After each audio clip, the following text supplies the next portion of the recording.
Commander Zekthar of the Valerian Empire had seen countless weapons in his 3 centuries of military service. Plasma cannons that could vaporize small moons. Quantum disruptors that could tear the fabric of space itself. Biological agents so sophisticated they could rewrite DNA in microseconds. But nothing, absolutely nothing, had prepared him for what the humans were doing. "Sir, they're launching again," his tactical officer reported, mandibles clicking nervously. On the view screen, another wave of primitive kinetic projectiles streaked toward the Valerian fleet. No energy signatures. No exotic matter. Just metal rods, accelerated to tremendous velocities by what amounted to glorified railguns. "They're throwing rocks at us," Zekthar muttered, his 3 eyes narrowing in disbelief. Advanced, spacefaring rocks, but rocks nonetheless. His second-in-command, Officer Vrau9, tilted her head in confusion. "Commander, these rocks have already disabled 3 of our cruisers. The kinetic impact bypasses our energy shields entirely." Zekthar watched as another tungsten rod, traveling at a significant fraction of light speed, punched through the hull of the dreadnought Eternal Glory like it was paper. The ship's sophisticated shields, designed to deflect particle beams and absorb plasma bursts, might as well have been decorative. "Get me a communication channel with their fleet commander," Zekthar ordered. Moments later, the weathered face of Admiral James Mitchell appeared on screen. The human looked tired, his gray hair disheveled, but his eyes held an unsettling confidence. "Commander Zekthar," Mitchell said with a slight nod. "Ready to discuss terms?" "Admiral, your weapon is primitive. Barbaric, even. You're using the same basic principle as ancient siege engines." "Why?" Mitchell's lips curved into a slight smile. "Because it works, Commander. See, about 50 years ago, we ran simulations against every known alien shield technology we could get our hands on. Turns out, everyone in the galaxy got so focused on energy-based warfare that they forgot the basics. Your shields are magnificent against lasers, plasma, even antimatter streams. But against a solid object moving at 0.3 C? He shrugged. Not so much. Zekthar felt his blood temperature rise in frustration. This is absurd. Your technology is centuries behind ours in every other respect. Maybe, Mitchell conceded. But we've got a saying back on Earth, if it's stupid but it works, it ain't stupid. We call these rods from God. Simple. Effective. Cheap to manufacture. We can make 1,000 of these for the cost of one of your plasma cannons. Cheap. Zekthar's voice rose. You're fighting a war of attrition with the galaxy's most advanced military force using weaponry that your ancestors would recognize? Pretty much, yeah, Mitchell replied, leaning back in his chair.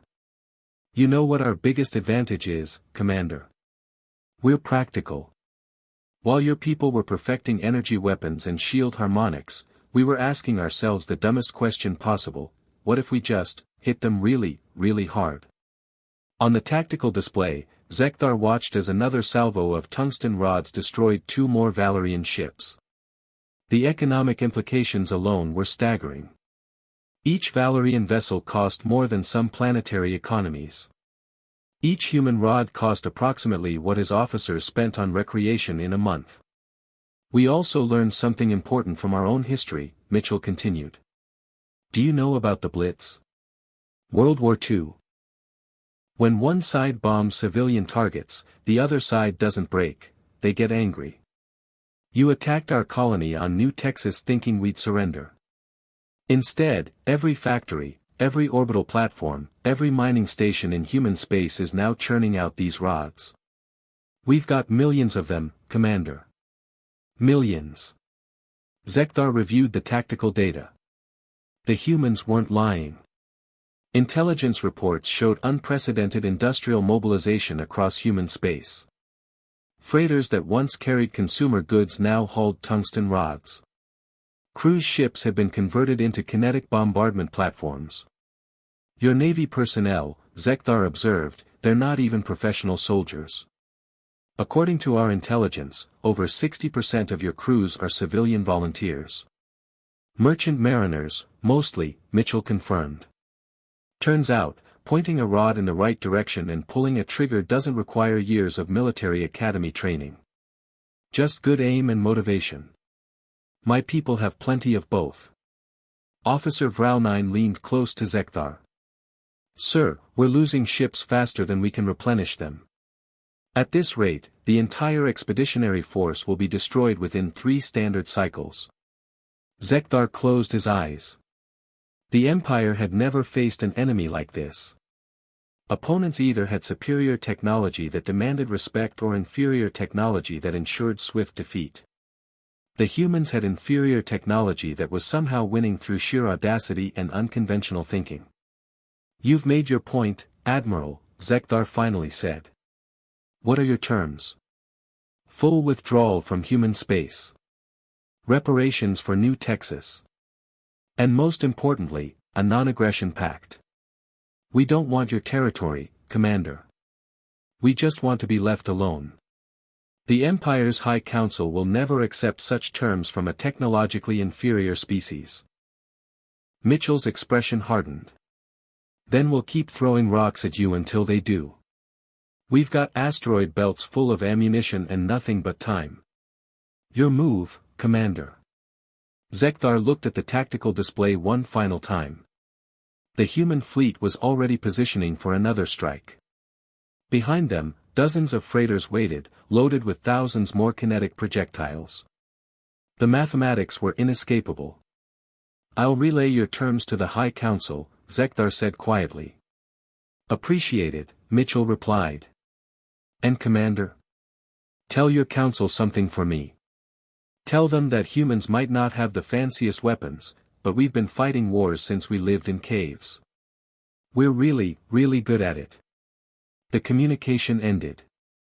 Zekthar sat in silence, contemplating the absurdity of his situation. Defeated by rocks. Sophisticated, precisely targeted, devastatingly effective rocks, but rocks nonetheless. Sir. Vrau9 asked. Your orders. Begin withdrawal procedures, Zekthar ordered. And send a priority message to the Galactic Archives. They need to update their human assessment files. Specifically, add a note, do not underestimate their capacity for practical violence. As the Valerian fleet began its retreat, Admiral Mitchell watched from the bridge of the USS Constitution. Beside him, his XO, Lieutenant Commander Rebecca Torres, shook her head in amazement. Can you believe they fell for it, sir? All that fancy tech, and a simple kinetic weapon was their blind spot. Mitchell smiled. Never underestimate the power of doing something so stupid that nobody expects it, Torres. That's the human advantage right there. Amen to that, sir. In the void of space, humanity's simplest weapon had won the day.